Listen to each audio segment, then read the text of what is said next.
So I think I've come to the conclusion that the DJI Osmo Pocket 3 is the best solution for filming at events, both for fun and for YouTube and all that sort of stuff, but in a professional capacity as well. And in this video, I wanted to dive into why and share some of my thoughts on that. Now, for those of you who are joining me for the first time, who've seen this title and think it's clickbait, it's absolutely not at all. I really do believe this. One of the big reasons for this is due to the experience I've had at a couple of events over the last couple of weeks, and indeed just with the footage I've had from them. So for me, by far and away, the biggest use case when I attend events with any type of camera, not just the Osmo Pocket 3, is to go and make recap videos and social content for people, sometimes even for myself as well.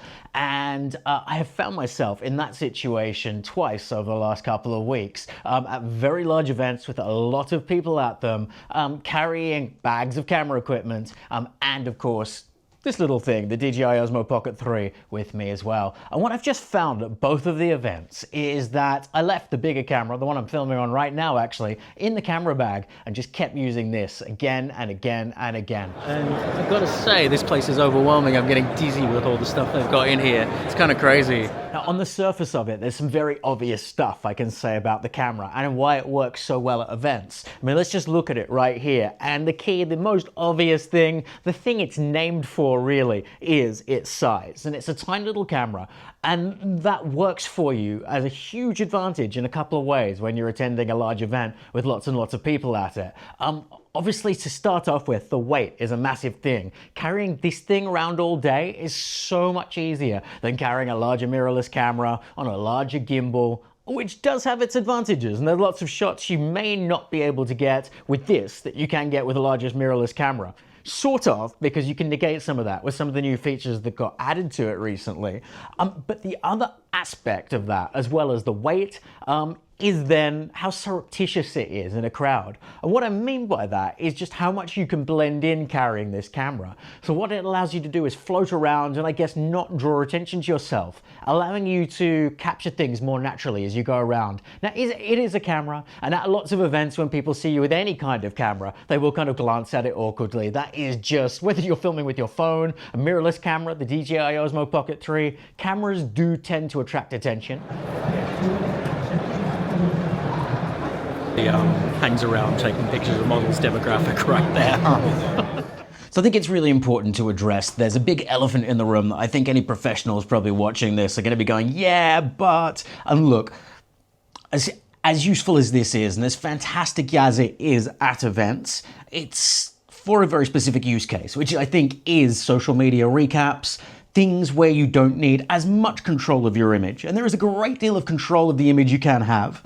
Again, shooting in profiles like D-Log-M and applying LUTs to it and things like that. But quite simply, you can have more control of a picture using a camera like this with a lens where you can control the aperture very precisely, doing things that you simply can't do with the Osmo Pocket 3, being very precise, for example, about how blurred the background is. Is it slightly blurred? Is it very blurred to completely isolate a subject? So a lot of people just look at blur in the background of shots and think that's something that's a nice to have. People love bokeh and they're obsessed with it, and that's it. But as a storytelling tool in a lot of types of videos, it can be very important. And what you're actually doing with background blur a lot of the time, when you're, for example, interviewing somebody at an event, isn't just creating pleasing bokeh, which I think a lot of people assume that's all you do with background blur, but you're actually isolating them from whatever's behind them. So if there is a crowd of people and you've got teenagers in the background going like that or something, which I have had in videos in the past, you can blur them out and perhaps not have the middle fingers, those sorts of things.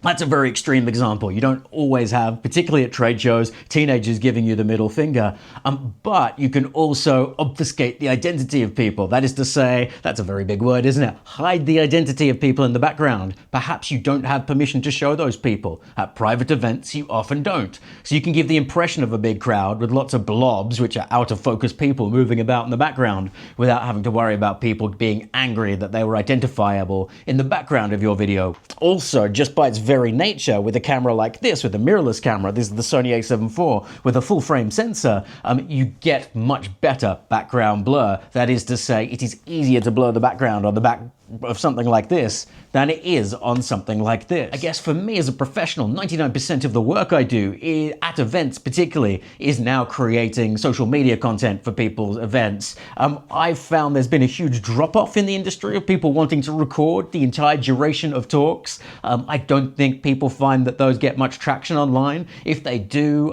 you tend to do a completely different thing anyway and set up fixed cameras and get the entire audio of it, and it gets chopped up into snippets to be put on social media as little sound bites, and it doesn't get used so much as a complete continuous talk. I probably wouldn't use the DJI Osmo Pocket 3 for that. It is the wrong camera to shoot that particular aspect of an event, but absolutely for zipping around, interviewing people in the crowd, even grabbing a speaker right after they've come off a stage at a live event, and doing a quick interview with them and sort of a far more authentic feeling in the moment style interview. I think they're absolutely fantastic for that sort of thing. And I dare say that as my main interview camera at a lot of events, it will replace my larger mirrorless setup. So the other part of it that people don't often talk about when they're talking about gear and they're talking about using it is the practicality of actually taking that gear to places. And I suppose the most discussion I see online about this sort of thing is taking camera bags on planes. But the other place where you will go, where they check your bags and go through things and see what you're doing with it,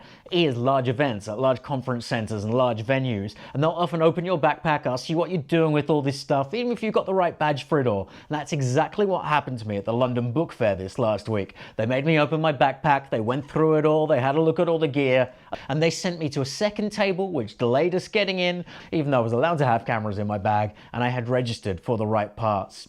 And what it made me realize is actually attending an event with a minimal amount of gear, again, even if you are meant to be there and you're a guest of someone and you're allowed to have all this stuff, it can be a huge deal having less stuff. So you've got this benefit of being able to get in and out of events much easier because what you're carrying doesn't look like a huge professional setup.